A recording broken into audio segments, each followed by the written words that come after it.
Welcome to Correctional Commentary, a podcast about the ins and outs of corrections, an uncensored view from behind the walls, hosted by Robbie and Caleb. Hi, and welcome to another wonderful episode of Correctional Commentary, your favorite correctional podcast on the air and off the air. This special episode is regarding Correctional Professionals Week. I am Caleb, along with my beautiful and wonderful host, Robbie. How's it going? So this one is, one that's near and dear to all of our hearts, that anybody that has dedicated any amount of time to this profession is something that is overlooked way too much. And honestly, it's one of those ones that sneaks up on us just because we get so, caught up in the day-to-day and the bullshit. Yeah, it's just it's something that really makes you kind of sit back, and for me, anyways, it's always made me sit back and kind of reminisce a little bit about just the past year and all the stresses that it gives us, and but also the rewarding stuff that it gives us. See, for me, it makes I kind of do the same thing, but I think more about my brothers and my sisters and the things that we've endured over the last year. And just it reminds me, unfortunately, that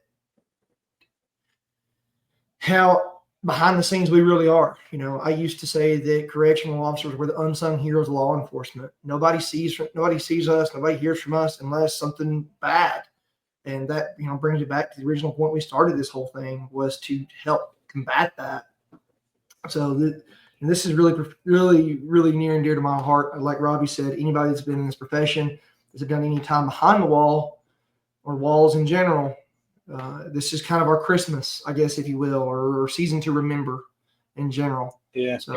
And especially, just like what you said, the only time you hear anything about corrections is for the most part negative on the news. Right. And, you get on, you get on social media, and you're always seeing people, support your police officers, with the blue line. And, you very rarely see our thin gray line. And it always kind of irritates me whenever people are wanting to say, back the COs and use a thin blue line, and it's just always kind of irks me. We're two different branches of law enforcement to our listeners. Police officers, they go catch the bad guys. They catch the nightmares. As correctional officers, we keep the nightmares. We make sure the nightmares don't go back into society. Yeah, that's how definitely. But, something I want to put in a food for thought on, anybody that, doesn't know much about corrections, or, you're wanting to learn more.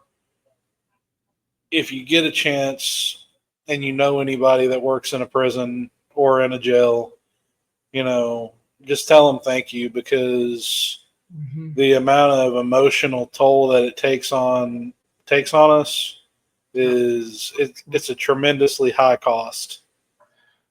Very much. It's filled with sleepless nights, filled with lots of anxiety, lots of PTSD. Yep, sure is. And it's nothing that you will ever be able to get rid of. The stuff we see will follow us for the rest of our career and life. And Robbie, you say that, and I, for our new listeners out there that really don't know me, I've been out of corrections law enforcement now for almost a year, and I still have the flashbacks and the nightmares and the PTSD and the anxiety. And it's just something And our it's family really don't talk about. yeah, Unfortunately, it's crazy how it sneaks up on you too. oh yeah, it happened like just recently, last couple days. I was reading a book and something. I guess I smelled. I don't know exactly what happened, what triggered it, but I was back. I was back there, and thankfully, I had someone very special, near and dear to my heart, that was with me, and she was able to help pull me out of it. She saw what was happening. I got that 1,000-yard stare, and I got real quiet real fast. But and that's the thing with the PTSD, guys. Don't be afraid to reach out to help for help. It's been my loved ones, my friends, and families in general that have really helped me navigate it.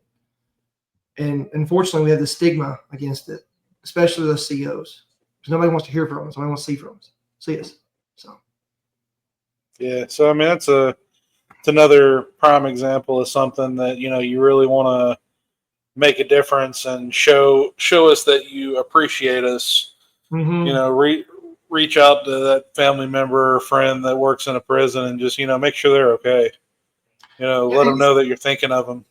yeah, and really add on to what you said, right? We don't. I think I speak for at least most correctional officers. We don't want some huge gesture. Just a simple, hey, you can text us. Like text us like, hey man, you doing good? I know it's correctional professional week. Just want to tell you I love you, thinking about you. What and hey, our fellow family members, reach out to us. If you're a CO too, reach out to your other coworkers in your family that are that are still in it. It doesn't hurt to do that. Yeah, We're I told mean, and cheaper.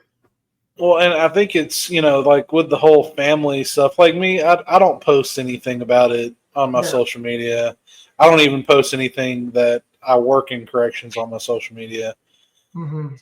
Just a purely safety and privacy thing for me. But Oh yeah, it's something that none of us advertise, right. or not that I know of. I mean, I don't I I know don't a few tell people my that do. well, no, I don't advertise like the professionals week or the Oh yeah. I mean, it's nothing that, and I guess that's a big difference too. I feel Mm-hmm. like a lot of people, like with the thin blue line, they want to flaunt it. Yep. I think that's a big difference between correctional officers and police officers. Well, that's Is they're very like upfront, loud about it, and we're not. where Rod, and this is kind of taking a humorous twist, and that reminds me, cops, they're flaunting it, they're all about it, and there's nothing wrong with that. But like I said, we're the unsung heroes of law enforcement, and that reminds me of a joke. The reason why God made COs is because He knew police officers needed heroes too. So that's why God made us, because we're in the background, nose to the grindstone. We're taking care of business. We don't need to brag. We know what our job is. And we know, and I can say this, Robbie, I don't know about you, but I have met several patrol officers that have told me that if they had to work in a correctional environment, they would quit their job. They don't Oh want yeah, nothing to do with it. They have told me, I've heard that you were doing a job that I could never do. So yeah. I mean, and it's vice versa. I don't know if I could ever work the street, especially after working behind the walls for so long. Just only reason why I don't work the because, street is because the just donuts. because. The hot donuts, readers, I want to work the street. It's easier to get them. Okay, it But just is. yeah, but we'll wrap this one up on that. We just wanted to kind of get on here and wish all of our brothers and sisters out there that are working behind the walls, whether you're at home, whether you're at the facilities, or whether you're on call. Guys, stay Y'all, safe. Look your six, and we love you guys. yeah, and if any of y'all need to reach out, if you got anything you need to talk about, anything you would like us to talk about, feel free to reach out, and we'll do everything we can. We love to hear from you guys. As always, drop us a like, hit that subscribe button, leave us a comment on whatever platform you're listening to us on, watching us on YouTube, whatever. We'd love to hear from you guys. Seriously, and we will respond. We do reply. Just bear with us. All right. Till next time, guys. The next shift, guys.